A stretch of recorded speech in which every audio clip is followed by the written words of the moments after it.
Okay, I want to show you how to fix a sinking office chair. I've got this one flipped upside down here to show you. There's a little tab right here that you take off and it exposes the cylinder, so you can take these legs off. Let me get that off and I'll show you. Now if you'll notice, I've got it off. There it is. There's a washer right there, and then there's one underneath. And let me pull these legs off here and I'll show you what it looks like. Okay, there's everything off of it. Now this one's got like a little rubber bushing thing that goes on it first. And then you'll have this spacer washer. This is the top washer.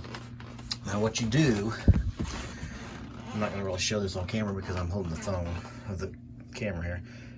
You spray this piece right there, and I don't know how this fixes it, if it just relubricates the seals inside of it or what, but I would suggest holding up a paper towel or something, or a rag of some kind in front of that when you spray it.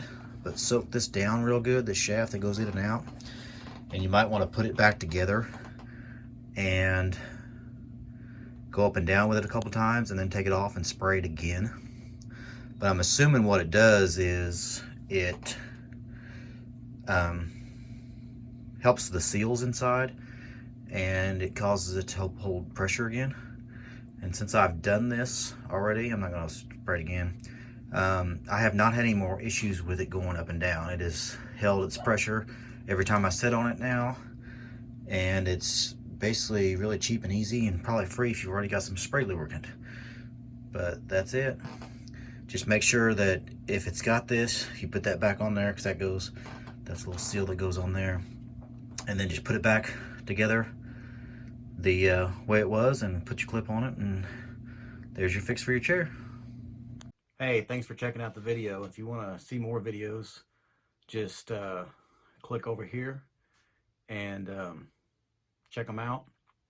Also, please subscribe to the channel if you want to see more videos like this one. Share with your friends, like it, and remember to strive to be the person your dog already thinks you are. Until next time.